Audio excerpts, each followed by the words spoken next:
Please excuse the hair, but here is part one of Who the Fuck Did I Marry? So I met my ex-husband around March 4th of 2020. We met on Facebook dating site, and we also matched on Hinge. I did not realize that he was on both under two different names. So one was his actual name, and the other one was a variation, like a nickname that he called himself. Different pictures. So it was a running joke between us. Oh, you ain't even recognize that you had matched with me on Hinge. No, I didn't. And also that should have been a red flag. By the way, you will notice in this story, I called it the United Nations of red flags. It is so many red flags that, I mean, you would have thought I was colorblind because I ignored all of them. So anyway, back to the story. We met around March 4th. We exchanged phone numbers. He called me and we talked on the phone for the first time. In the first phone call, he told me that he had just moved to Georgia from California, from San Diego. His job had transferred him because he was being transferred in as the new regional manager for a major condiment company that is based here in Georgia. I'm not going to say the name. And so we also talked about his childhood. He told me he grew up in Philly. He's from Philly. Both of his parents were deceased. This is the first phone call. Both of his parents were deceased. His father was a Philadelphia police officer. His mom was a teacher. He also told me he briefly lived in Augusta with his family. He had 2 brothers and 2 sisters. He also had 2 half-brothers on his dad's side. First phone call. So I'm just giving you guys the backstory. This was the first phone call we had. So we talked about family. We talked about friends. We talked about our jobs. At the time, I was working at Georgia State Patrol. And he knew this, and he just thought that was like, wow, so you work with troopers all day. Yes, I did. Also in that phone call, he explained to me that he used to play football. He explained that he used to play arena football. I know nothing about arena football. I know about NFL. I know about college. Go Dogs. But I don't know anything about arena football. So he explained to me that he used to play arena football. He used to work at Apple in the off season of arena football. And I remember thinking on that phone call, oh, okay, good for you. I don't know anything about arena football. And I believe I did tell him that. I don't know anything about arena football. That'll come into play later on. So he told me, I just moved here. My job is paying for my housing and they're helping me to look for a house. He was like, right now I'm in Gwinnett County, but I'm trying to look for a house ideally in Atlanta, like Brookhaven, Sandy Springs. He was like, I really would like to move out there. And so I thought, that's great. You're looking to get a house. You just moved here. He was like, I don't really know too many people here because I spend all my time at work and, this job is really demanding. So that was our first phone call. We talked more. He talked a lot, which took me by surprise because I'm not really used to men talking more than me. He eventually asked me out on a date. Our first date was set for Saturday, March 7th, 2020. He asked me what was my favorite restaurant. I said Cheesecake Factory.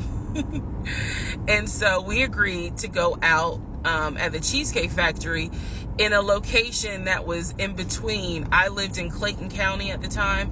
He lived in Gwinnett County. I realized that if you don't know anything about Metro Atlanta, that makes no sense. But basically, we lived about 45 minutes apart. So we agreed to meet at the Cheesecake Factory over at Perimeter Mall, which is in an area, Sandy Springs, Dunwoody area. I was excited. Like, I called my friends and was like, I got a date, you know, blah, blah, blah. We'll see how it goes. First conversation was good. Hopefully he looks like his pictures, because, you know, that's always an issue with online dating. Hopefully he looks like his pictures. So on my way to our date, I took 285, and literally right before I got to Boulder Crest, the exit for Boulder Crest, I heard a boom, and I lost control of my car. Thank God that well, not thank God, but I knew what to do. So I did not crash, but my tire blew out. So I called him and I said, hey, I'm so sorry, but my tire just blew on 285. I'm slowly making my way off the exit.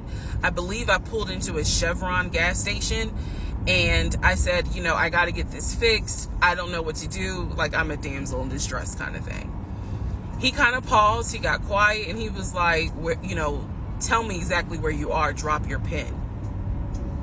So I dropped the pin, and he came to the gas station. Came to the gas station, got out the car, and I was so relieved that he actually looked like his pictures, that I was like, oh my God, he's actually attractive, because he's like 6'4", 6'5". Oh, also, man, I apologize. So let me go back to the first conversation. Let me add something. He did tell me in the first phone call that he was divorced, and that his ex-wife, she had 2 children, a boy and a girl, who were teenagers, young adults. I think the girl was about 20. And he said that he had a very close relationship with his stepkids. But that he and his ex-wife had divorced because she cheated on him out in California. And so coming to Georgia was a new beginning for him. She was still out in California. The kids were still out in California. And so, you know, he was like, I can't stand her, but I still want to be in the kids' lives. I have to put that in there because that will come back later. So this is just setting the stage. Again, that first conversation we talked about family, job, friends, how he ended up in Georgia, me being in Georgia, the things that, you know, I would think people talk about in the first conversation. All right, now back to the tire blew out. So he shows up to the gas station. He changes my tire, which I just thought was the sexiest thing in the world. And then he proceeds to say, hey, I found a tire place around the corner. You need to get another tire. Like, you can't drive on this donut. So he followed me to the tire place, and then helped me get a tire, paid for it. So I was definitely like, wow. And so the vibe was good. So anyway, I get the tire fixed. We follow each other to the Cheesecake Factory over in Perimeter. We hold hands walking into the Cheesecake Factory. So in my mind, I'm like, this. Oh my God, I had butterflies. That's the look of a woman who had butterflies. So I had butterflies. And we go in. There's a long wait. And so we sit outside and we just talk. And the conversation's great. And this is where he tells me what it is he's looking for. He tells me, you know, I believe at the time he was 42. He was like, I want to get married and it be for real. He's like, my parents were married 40 plus years before my mom passed away. And I want that. I want marriage, family, a house. Like, that is what I want. He was like, I'm as a man, I'm ready to get married, but I want it to be for real, because the first time, you know, it really hurt me when she cheated on me. So he's telling me everything that I wanted to hear. And so he was like, what is it that you want? And I said pretty much the same thing. I was like, I'm ready to get married. Definitely want to have a family. And I want to marry my best friend. So we both put on the table that we wanted marriage. And this is the end of part 1.